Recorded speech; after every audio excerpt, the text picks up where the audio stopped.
Hello po sa lahat po ng mga Scorpio. Kumusta po kayo? Ayos lang po ba kayo dyan mga dude?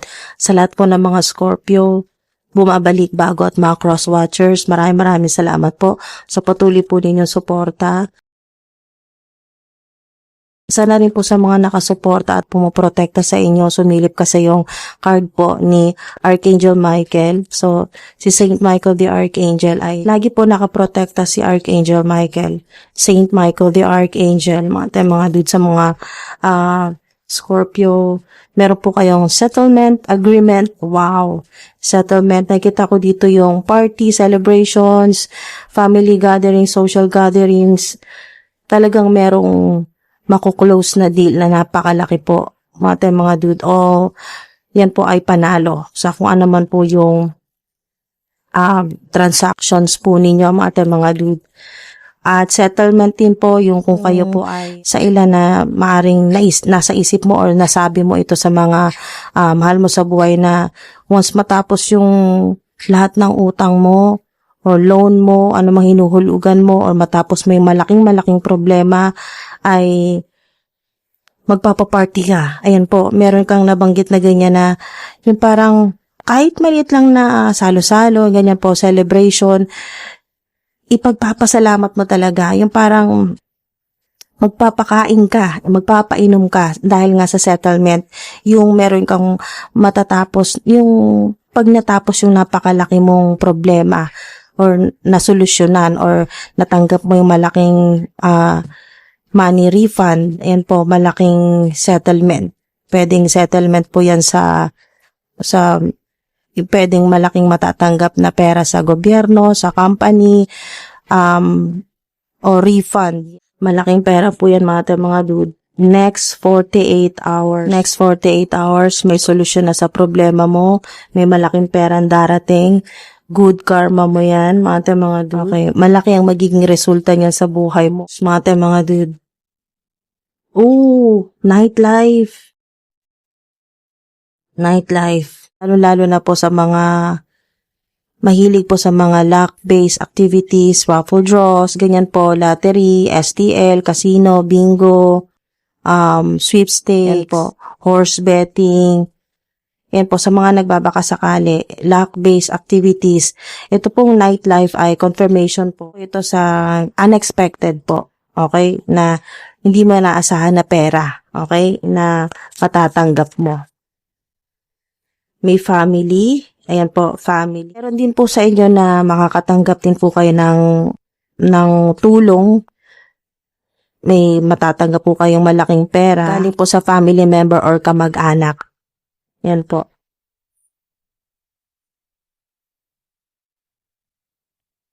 Or sa ilan po, kung ang sentro po ng buhay po ninyo ay pamilya at lalo na kung may mga bata po sa pamilya, anak or mga pamangkin na gusto mong tulungan, good karma mo to. Okay? Yung pagmamahal mo, yung pagsuporta mo sa pamilya mo, sa mga magulang mo, mga kapatid, kung may mga kapatid ka, sa mga pamangkin mo, sa lahat-lahat ng tulong mo sa kanila. Sa buong pamilya mo, mga dude, dahil kung sila ang sentro ng buhay mo, kaya ka nagsisikap sa pagtatrabaho, kaya po nagbabakasakali din po kayo sa mga luck-based activities para po masuportahan at matulungan ninyo yung mga mahal nyo sa buhay, yung pamilya po ninyo. Good karma nyo po, kaya may mga malalaking blessing o malalaking pera po na darating po sa inyo. Next 48 hours po yan, mga dude. Wow.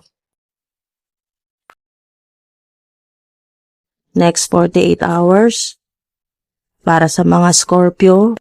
Next 48 hours para sa mga Scorpio. Yes, 'di ba? Siya na mismong nag-flip, remain positive ka lang. Yung malaking resulta nito sa buhay po ninyo ay talagang makikita po ninyo sobrang laking pagbabago po nito at ang laki ng maitutulong mo sa pamilya mo dahil sa malaking pera na to na darating or kung ano man po itong settlement o refund na matatanggap po ninyo. Makakatulong din po yung mga lucky numbers, lucky date or time din po. At kung ano yung mga araw o oras na dapat magpahinga ka sa mga luck-based activities, sa pagbabakasakali or avoid talaga, hindi lang basta pahinga, iwas lang muna talaga. So, yung mga lucky numbers po ninyo, mga tayo ng mga lucky numbers. Okay? So, meron kayo ditong 17, 7, 19, 3, 16, 8, 9 at 6, 11, 13, 5, 15, 12, 10. Okay? So, kung meron pa akong mga hindi nabanggit, 8, 13, 18, 21, 29, 34. Yan po mga lucky numbers po ninyo yan. So, yung sa lucky time naman po, ang lucky time naman po ninyo, 1:11 p.m. Hapon na po yan, no? 1:11 p.m. hanggang 3 p.m. Okay, hanggang alas 3 ng hapon. Okay, 1:11 p.m. hanggang 3 p.m. So, iwasan nyo lang po yung 6 p.m. hanggang 7:30 p.m. Okay? Mga dude. 6 p.m. hanggang 7:30 p.m. Iwasan nyo lang po yan. Pahinga lang po muna kayo.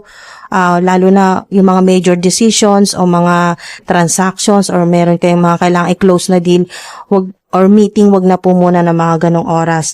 Palagpasin nyo po muna. Antayin na po ninyo matapos muna 6 p.m. hanggang 7:30 p.m. Pagkatapos po noon, dire-diretso na po yan mga dude. Napaka swerte nyo na po yan. Kung gusto nyo pong sumubok sa mga luck-based activities, okay, tuloy nyo lang po yan. Hanggang wantusawa na po yan. Kung hanggang madaling araw, sige, subok po kayo. Basta avoid nyo lang po or pahinga lang po sa mga ganong oras na nabanggit, 6 p.m. hanggang 7:30 p.m. Yung araw naman po na iiwasan po ninyo, kung kayo po, napanood nyo po ito ng,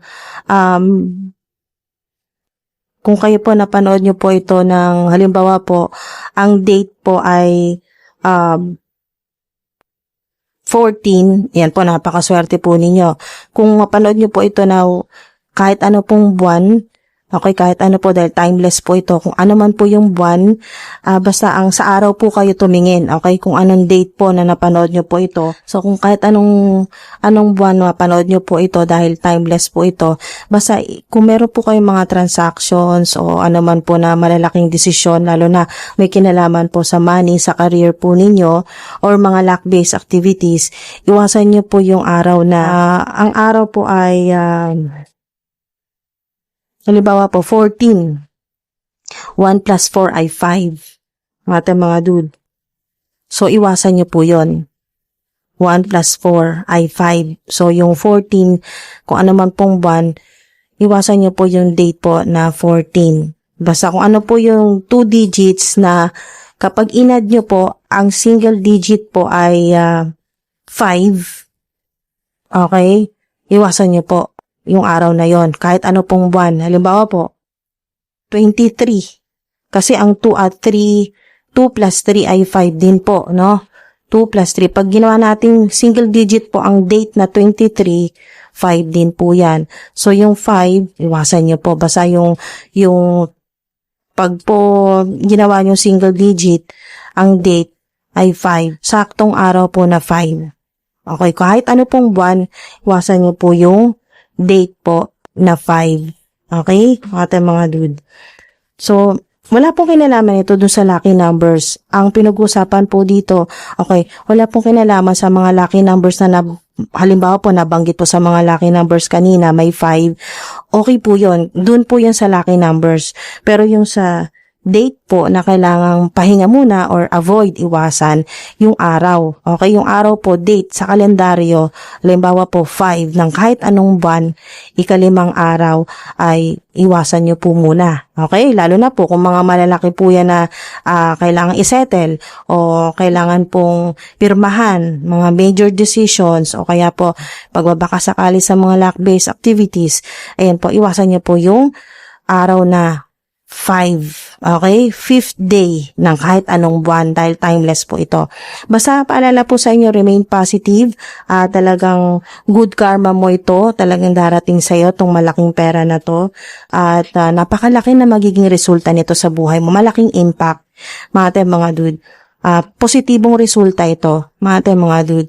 Nagbabaka sakali ka man sa mga luck-based activities or nagsusumikap ka sa trabaho mo sa career, negosyo, online platform, ganun pa rin, malaking resulta pa rin ito, positibo.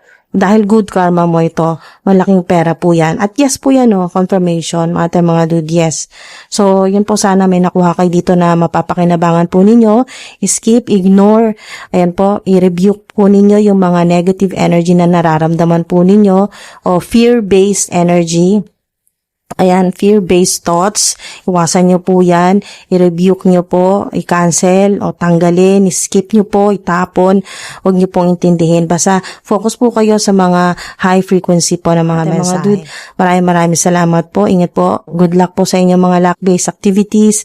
Yan po, sana po ay hindi lang small wins, sana sunod-sunod po na big wins talaga dahil good karma nyo po yan, deserve nyo po na makatanggap naman ng monetary gifts, monetary reward mula sa Divine Universe dahil kayo po ay talagang mapagmahal po sa pamilya at lahat po halos ng kinikita po ninyo ay napupunta po sa inyo pong mga mahal sa buhay. Maraming salamat po mga dude. Ingat po kayo palagi. Hanggang sa susunod po.